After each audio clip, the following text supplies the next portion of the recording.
Oi amigos, eu sou a Paloma e estou de volta com atualizações de leitura. Eu fiz um projeto de leitura muito extenso e muito intenso no mês de outubro, então quando o mês de novembro entrou, eu tava com vontade de ler alguma coisa mais descontraída, livros mais rápidos, e eu tinha um compromisso de leitura pra esse mês também, no caso pro mês de outubro, mas acabou invadindo um pouquinho o mês de novembro, não tem problema gente, a gente vai comentar sobre todos eles, e justamente isso que eu vim fazer aqui, eu vim comentar com vocês sobre essas últimas leituras que eu fiz, porque elas são aleatórias e ficaram de fora de vlogs de leitura que eu estou gravando neste momento. São leituras rápidas, esse vídeo vai ser rápido, e eu vou começar com O Pote Vazio, que é um livro infantil que eu recebi de parceria com o Grupo Editorial Record. Ele faz parte do selo Reco Reco, que é o selo de leituras infantis do Grupo Editorial Record, e toda vez que tem livros da Reco Reco para eu solicitar no formulário, eu provavelmente vou solicitar, porque eu consegui aumentar bastante a minha coleção de livros infantis esse ano com eles, e todos foram muito legais. Esse aqui me chamou a atenção, primeiro porque ele é belíssimo. Olha essa ilustração, depois eu mostro pra vocês uma ilustração de dentro dele. Mas quando eu fui procurar sobre Demi, que é quem escreveu esse livro, eu acabei encontrando várias informações interessantíssimas que me fizeram solicitar esse livro. Primeiro que Demi escreveu e ilustrou mais de 300 livros infantis e recebeu diversos prêmios ao longo da sua carreira, que tá escrito aqui atrás. E realmente, gente, é uma lista de prêmios, tem vários prêmios, inclusive prêmios da American Library Association, do New York Times, da American Bookseller Association, assim, muitos prêmios mesmo. E depois eu descobri que O Pote Vazio, que é esse livro, foi listado pela National Education Association como um dos 100 melhores livros infantis recomendados por professores nos Estados Unidos. Então, assim, é um sucesso, um mega sucesso nos Estados Unidos para crianças, e eu imediatamente solicitei. Acontece que esse livro é muito interessante porque ele vai contar a história desse garotinho chamado Ping. Ele vive na China e ele ama flores. Não só isso, como ele é muito bom em cultivar flores. Ele vive nesse império e o imperador chinês atual também ama muito suas flores, tanto que é ele quem cuida do próprio jardim. Só que esse imperador tá ficando muito velhinho e ele precisa escolher um sucessor para o seu trono. Então ele decide lançar um concurso entre as crianças do reino. Cada criança vai receber uma semente especial que o imperador tá dando para elas, e elas vão ter um período de tempo para cultivar essa semente, e quem trouxer a flor mais linda que conseguir para o imperador depois desse tempo, vai levar o trono. O Ping fica muito feliz porque, como eu falei, ele é muito bom em cultivar flores, e ele vai lá pegar essa semente. Só que o próprio nome do livro já dá um spoiler pra gente do que acontece, e o pote dele fica vazio. Amei essa história, como falei pra vocês, ela é muito linda, e ele é tão lindamente ilustrado, eu não consigo explicar pra vocês o quão lindo é esse livro, fora que ele é de uma sensibilidade tamanha, e esses são os meus livros infantis favoritos. É claro que eu gosto de ler histórias infantis divertidas, de personagens diferentes, mas eu amo quando livros infantis tocam no profundo do meu coração, porque eles me dão uma perspectiva diferente da vida. Eu tenho quase 30 anos, gente, então ler um livro infantil e me sentir tocada por ele é algo extraordinário pra mim. Eu imagino como é ler esse livro quando criança, então esse daqui é um que eu recomendo de olhos fechados pra vocês comprarem para suas crianças, filhos, sobrinhos, etc. Esse aqui vale muito a pena, ele é super curtinho, dá pra vocês lerem juntos, e ele tem uma lição de moral maravilhosa. Esse aqui realmente vai fazer parte da minha coleção, não vou me desfazer dele. Eu acho que em nenhum momento da minha vida, gente. Esse daqui é um daqueles livros que você compra e você vai passando de geração em geração, sabe? Tô muito feliz de ter lido, tô muito feliz de ter solicitado, e começamos muito bem o meu período de leituras aleatórias. Depois disso, eu queria ler uma série de quadrinhos que tava na minha estante, porque eu tava enrolando há muito tempo e não tinha nenhum motivo especial pra eu enrolar tanto assim. Então eu decidi retomar a minha leitura de Fancy, que é uma série de quadrinhos também publicada pelo Grupo Editorial Record, no caso do selo da galera. Eu já tinha lido o volume 1, talvez ano passado, alguma coisa assim, gente. E depois eu acabei recebendo os volumes 2 e 3 da galera, porque eu acabei solicitando com eles, consegui pegar. E eles estavam parados na minha estante. Esse aqui eu já tinha lido e esses daqui estavam parados na minha estante pra ler. Esse quadrinho é de uma autora que também já foi publicada pela galera Record, é a C.S. Pacat, não sei se eu tô falando o nome dela certo, certo, acho que não. Mas ela é autora de Ascensão das Trevas, que é um livro que eu também tenho aqui em casa pra ler. Eu não tenho muita experiência com a autora. Tem uma amiga, Carol, que não gosta muito, então eu fiquei um pouco apreensiva de pegar. Mas eu acho essa série muito sólida, pelo menos nesses 3 primeiros volumes, e eu fiquei completamente imersa nesse mundo, porque é um mundo muito diferente do meu. Em Fence, a gente vai conhecer o nosso personagem principal. Existem vários personagens nessa história, mas a gente vai acompanhar o Nicholas. É como se fosse o protagonista, apesar de que nós também temos um segundo protagonista nessa história. O Nicholas, que não é esse menino da capa, ele é esse daqui, ó. É esse aqui do meio. Ele é apaixonado pela esgrima. Isso porque ele tem uma relação muito complicada com o pai dele, que é um grande esgrimista, assim, o melhor do mundo praticamente. E o Nicholas decide que vai aprender a esgrima. Ele começa a se dedicar bastante, só que ele tem uma condição de vida bem precária, eu vou colocar, bem humilde. Então ele dá o seu melhor pra aprender esse esporte que é meio elitista, vamos combinar. O Nicholas acaba conseguindo entrar em alguns campeonatos e tem um campeonato que ele acaba enfrentando o Seiji, que é esse menino que tá aqui. O Seiji é o número 2 no ranking geral mundial de esgrimistas, então ele é quase o melhor do mundo. O Nicholas acaba enfrentando o Seiji nessa partida e ele perde, obviamente, porque o Seiji é um dos melhores do mundo. Só que o Nicholas também consegue uma bolsa de estudos para entrar nessa escola, nesse internato, onde ele pode esgrimir. Então a bolsa de estudo dele depende do desempenho dele na esgrima. Quando ele chega nessa escola, porque ele tá super feliz que ele vai ter uma educação muito melhor do que a que ele tava tendo, ele encontra quem?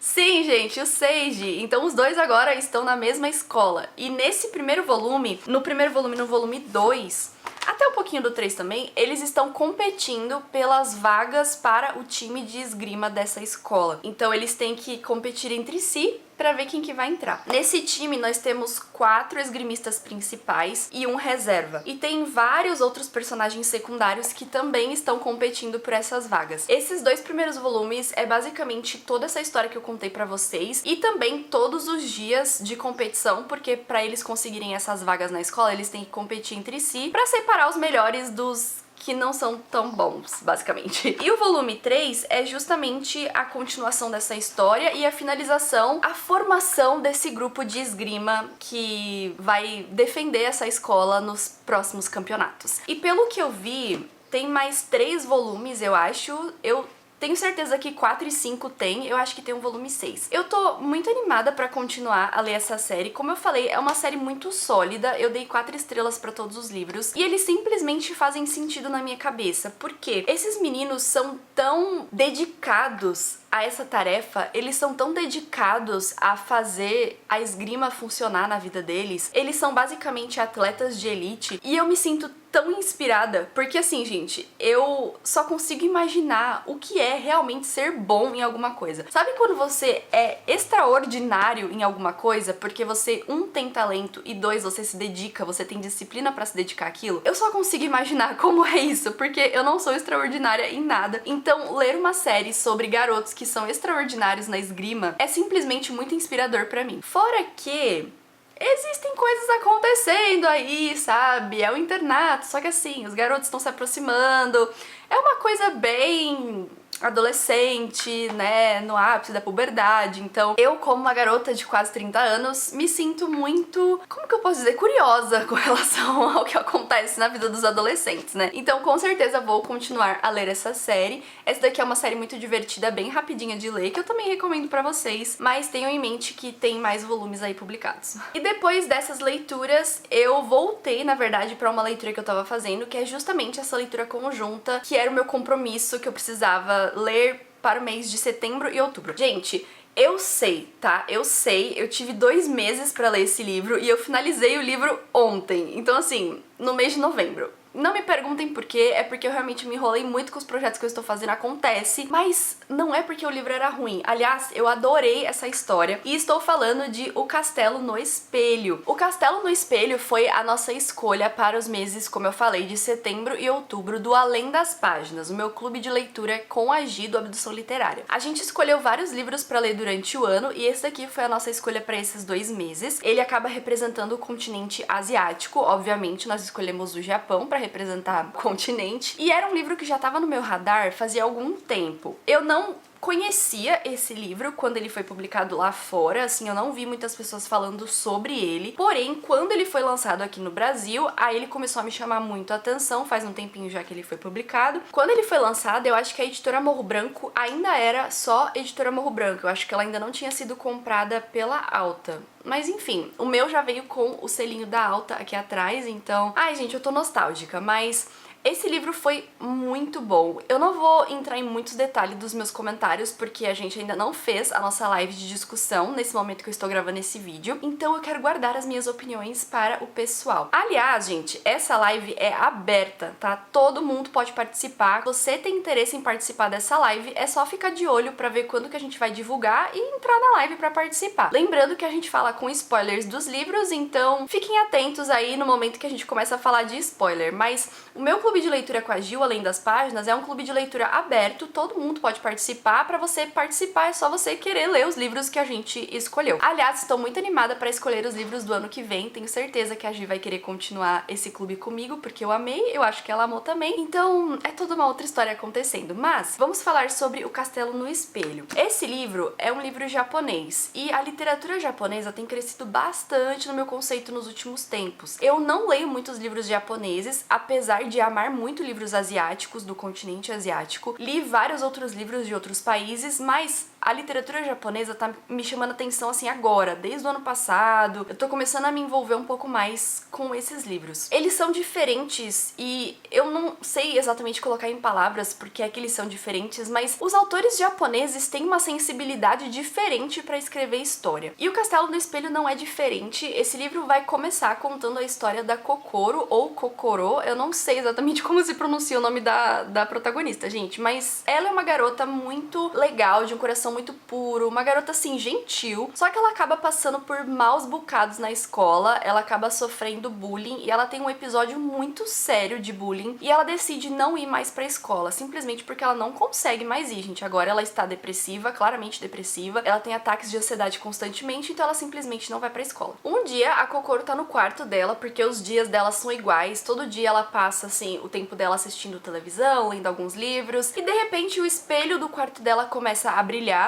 Quando ela vai tocar nesse espelho pra ver o que tá acontecendo, ela é sugada pra uma outra dimensão, no caso ela vai pra um castelo que estava dentro do espelho. Lá nesse castelo, ela conhece a Senhorita Lobo, que é essa garota que tá aqui na capa, e a Senhorita Lobo explica pra ela que aquele é um lugar especial, onde 7 crianças selecionadas podem entrar. Nesse mesmo dia, a Kokoro acaba conhecendo as outras 6 crianças que estão ali, então cada uma tem o seu espelho, cada uma tá morando na sua respectiva casa, e eles podem entrar no castelo, meio que horário comercial, assim, das 9 às 5 eles podem entrar nesse castelo. Lá dentro cada um tem o seu quarto, eles podem ir pra sala de jantar, pra cozinha, podem conversar, enfim, é um lugar meio seguro pra eles. Mas tem uma coisa diferente acontecendo, porque nesse castelo tem uma chave guardada, que é a chave do desejo. E quem encontrar essa chave durante esse período de tempo, porque eles têm um tempo limitado pra ficar dentro desse castelo, quem achar essa chave pode fazer um desejo, e esse desejo vai ser realizado pela Senhorita Lobo. Só que esses 7 adolescentes que estão ali são crianças diferentes, e eles mesmos percebem isso porque todos eles estão dentro do castelo no período que eles deveriam estar na escola. Então, imediatamente eles entendem que são crianças em evasão escolar, são crianças que não frequentam a escola. E eles entendem também que isso é o que eles têm em comum para estar ali dentro. Nesse santuário guardado por essa garota com a máscara de lobo, existe algo muito ruim também. Esse período de 9 às 5 da tarde é o período que eles podem andar livremente nesse castelo, eles podem ir e voltar das suas casas, porém, depois das 5 horas, eles não podem ficar nesse castelo porque existe um lobo dentro desse castelo, e se eles ficarem depois das 5 horas, eles vão ser devorados pelo lobo. Eu sei, parece muito louco, e é mesmo. É um livro muito diferente de tudo que eu já li, e ele pega num ponto muito específico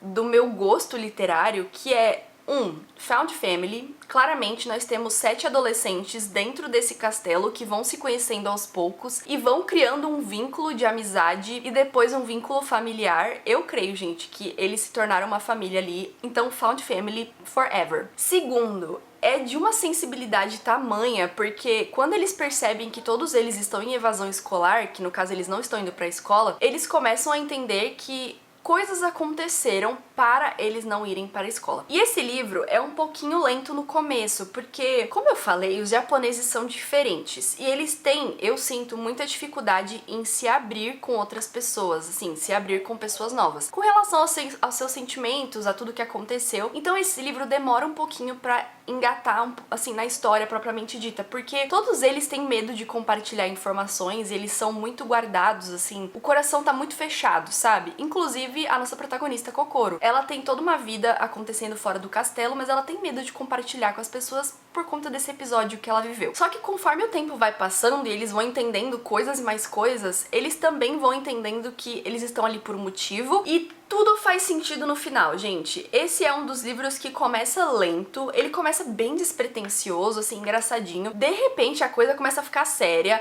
a coisa começa a ficar emocional e no final você tá chorando. É basicamente esse tipo de livro. Eu adorei a minha leitura, já vou dar esse spoiler aí pra vocês. Eu dei 4,5 estrelas pra ele e, cara, eu recomendo muitíssimo essa leitura. Não só isso, como eu peço pra vocês darem uma chance para a literatura japonesa, porque é uma literatura diferente, são livros profundos e complexos e você tem que conversar desses livros com alguém. Então, se você decidir ler qualquer livro de literatura japonesa, de qualquer autor japonês, pega um amigo pra ler com você, porque vocês vão querer discutir essa história juntos. Eu pretendo ler mais livros japoneses, inclusive eu acho que tem bastante literatura de cura saindo agora, porque a literatura de cura, né, esse subgênero, começou no Brasil com os coreanos. Mas agora a gente também tem vários autores de outros países da Ásia, então faz muito sentido que a gente também se aproxime um pouco desses outros países que a gente não lê tanto assim. E eu estou muito feliz mesmo com a nossa escolha para o Além das Páginas, com o Castelo no Espelho. Eu aguardo vocês na nossa live, eu não sei exatamente quando que esse vídeo vai sair, porém vocês estão super convidados para participar da live com a gente ou assistir a live depois, porque ela vai ficar gravada aqui no meu canal. Esse livro a gente vai discutir aqui, as nossas leituras são intercaladas, então tem uma live no meu canal, uma live no canal da Gi, depois volta pro meu, depois vai pro da Gi, e esse vai ser no meu canal, a nossa próxima leitura vai ser no canal da Gi. Esses foram os livros que eu li nesse período de recuperação. Eu estava literalmente num período de greve, gente. Eu não tava gravando, eu não tava filmando nada, eu não tava fazendo nenhum projeto, e eu só queria ler livros aleatórios